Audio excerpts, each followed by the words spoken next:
Jika internet kalian lambat, tentu saja gue tidak menyarankan untuk menggunakan penyimpanan cloud. Tentu saja untuk mengakses file-file kalian, tentu saja perlu internet kalau cloud ya. Jadi halo, gue Catur. Kali ini kita ngobrol desain ya. Kali ini tentang kapan sih waktu yang tepat untuk berlangganan penyimpanan cloud atau penyimpanan ya yang kita yang kita kenal pada umumnya, yaitu seperti Google Drive atau iCloud. Itu kapan yang tepat untuk mulai berlangganan gitu. Kenapa kita harus tahu waktu yang tepat? Mengingatkan kayak penyimpanan cloud itu tentu saja kan ada biaya sewa kan, bukan biayanya sekali beli sekali bayar kan. Jadi cloud itu sistemnya itu berlangganan atau subscribe, jadi tiap bulannya itu sesuai ukuran giganya kan gitu. Lo berlangganannya berapa giga kan sesuai biayanya. Kalau iCloud ini menurut saya ini sedikit lebih baik kalau kalian punya perangkat Apple ya. Kalau nggak pakai Apple, jangan nyoba pakai iCloud karena menurut saya itu kurang efisien sih sistem penyimpanannya. Menurut saya menurut saya mending kalau gadget Anda kebanyakan top Anda Windows, terus HP kalian itu Android, yang paling baik itu pakai Google Drive gitu. Oh ya, yang perlu kalian ketahui, penyimpanan cloud itu tidak disimpan di lokal hard disk Anda. Jadi file yang kalian simpan di cloud, kalau kalian kondisinya internetnya tidak lancar atau tidak nyambung, tentu saja tidak bisa diakses. Jadi kalau pakai cloud ada kemungkinan itu kalau kondisi kalian lagi offline atau pakai kuota dan lo itu sayang dengan kuotanya, jadi cloud itu ada nilai cost-nya gitu, ada nilai minusnya, yaitu baru bisa diakses hanya ketika kalian online gitu. Pertimbangkan sebelum kalian membeli cloud, pastikan internet Anda itu lancar dimanapun Anda berada gitu. Sebabnya kalian mengakses cloud Anda itu hanya di kantor doang, dan pastikan internet kantor kalian itu pakai broadband atau pakai misalnya IndiHome yang lancar gitu kan. Karena internet di Indonesia itu jujur aja agak aneh sih, jadi sinyalnya itu gak rata. Untuk penyimpanan iCloud, pastikan internetmu lancar kan, jadi gak ada hambatan, gak ada masalah internet di tempat kerjamu. Jika internet kalian lambat, tentu saja gue tidak menyarankan untuk menggunakan penyimpanan cloud. Tentu saja untuk mengakses file-file kalian, tentu saja perlu internet kalau cloud ya. Jadi kalau internet lancar, please sebaiknya pertimbangkan dulu untuk menyimpan cloud. Apa kepentingan kalian gitu untuk menyimpan cloud? Kalau internet tidak lancar, mungkin solusi lainnya bisa pakai hard disk. Memang hard disk lebih mahal, tapi kan sekali bayar gitu kan ya. Tidak seperti kayak cloud mencari irit karena sistemnya berlangganan, mungkin bisa cloud, tapi kan tentu saja cloud itu harus punya akses internet. Kedua itu tentu saja speed transfer kita itu manut dengan internet yang kita miliki. Jadi kalau speed yang kita pakai pada saat itu di tempat tertentu itu 30 Mbps, berarti ya transfernya ya cuma 30 Mbps. Tapi kalau pakai lokal, maunya pakai hard disk, pakai SSD, ya pakai speednya SSD kan sekarang udah kenceng kan ya. Malah speednya SSD itu sudah ya, yang paling jelek SSD SATA itu udah 500 Mbps gitu ya, jauh berkali-kali lipat lebih cepat pakai lokal. Kalau kalian lebih prefer dengan kecepatan terus internet jarang, ya sebaiknya jangan berlangganan cloud menurut saya. Terus alasan lain ketika kalian berlangganan cloud adalah jika kalian punya tim. Jadi dengan penyimpanan cloud enaknya itu jika kalian punya tim, misalnya ya lo desainer grafis berisi 3 orang ahli desain gitu kan ya. Jadi dengan penyimpanan satu wadah, satu basket, satu keranjang memudahkan kalian gitu. Jadi seumpamanya kalian ilustrator gitu kan, bagian sketsa selesai terus kirim ke cloud.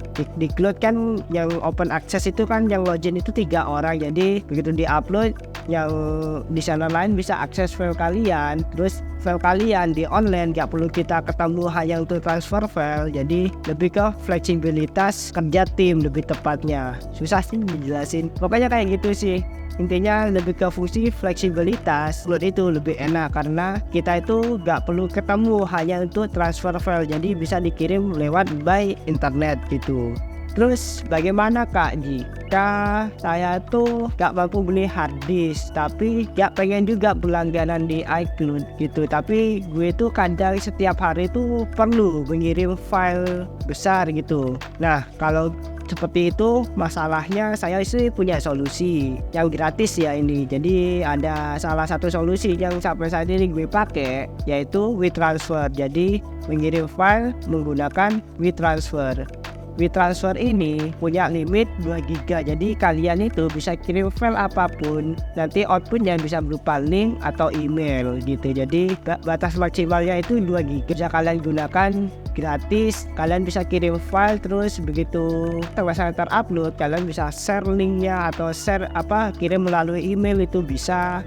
Kalau gue sih biasa menggunakan share link gitu. Tetapi karena ini gratis, tentu saja si servernya tidak mau menyimpan dalam waktu lama, ya kan. Jadi WeTransfer ini hanya mampu menyimpan file kalian dalam 7 hari kan. Jadi sebaiknya dalam 7 hari si penerima file kalian itu sebaiknya untuk segera mendownload sebelum 7 hari. Tapi ini gratis dan gue sampai saat ini gue pakai untuk mengirim file di bawah 2 GB, gue pakai WeTransfer karena kalau semua data yang gue butuhkan itu gue simpan di cloud, jadi cloudnya itu lebih cepat penuh. Sedangkan WeTransfer kan enak auto delete gitu, gak permanen, temporer gitu. Jadi kalau file itu sekiranya hanya sekali pakai dan gak digunakan lagi, kalian bisa gunakan WeTransfer gitu buat sharing ke teman kalian. Jadi itu adalah alternatif cloud yang sistemnya temporer, tidak seperti sistem penyimpanan cloud seperti Google Drive, seperti iCloud, seperti OneDrive. Jadi WeTransfer itu tidak menyimpan selamanya, jadi menyimpannya itu hanya 7 hari. Ada pertanyaan, misalnya Kak saya berlangganan iCloud gitu kan ya, kan kalau iCloud yang gratis dari Apple itu kan 5 GB kan ya. Jadi terus gue berlangganan yang 250 GB anggapan, gue gak tahu paketnya ada berapa, tapi anggap aja deh gue itu ada teman berlangganan 250 GB. Terus kemudian dia berhenti berlangganan, apakah filenya dihapus gitu? Kalau menurut saya filenya tidak akan dihapus oleh sistem, dan itu berlaku di semua pelayanan cloud karena mereka itu tidak punya hak untuk mengakses file kalian gitu. Intinya mereka itu tidak punya hak untuk menghapus file Anda. Tapi jika kalian berhenti berlangganan di suatu waktu gitu, dan umpamanya ya lo pakai iCloud gitu, sebelumnya berlangganan 250 GB, terus lo udah pakai sekitar 80 GB gitu, tapi lo berhenti berlangganan kan. Jadi iCloud itu kan batasannya yang free itu kan 5 GB, jadi filenya itu tetap ada. Tapi kalau kalian berhenti berlangganan, jadi file yang lo taruh itu gak bisa lo edit gitu, hanya bisa di download aja gitu. Lo itu bisa download filenya, tetapi lo itu sudah gak bisa upload lagi karena kan batasan gratisnya itu hanya 5 GB gitu. Jadi lo itu dibatasi, tidak bisa menyimpan lagi. Syaratnya jika kalian pengen nyimpen di iCloud lagi, jadi kalian harus membersihkan filenya sampai kurang dari 5 GB baru bisa digunakan lagi.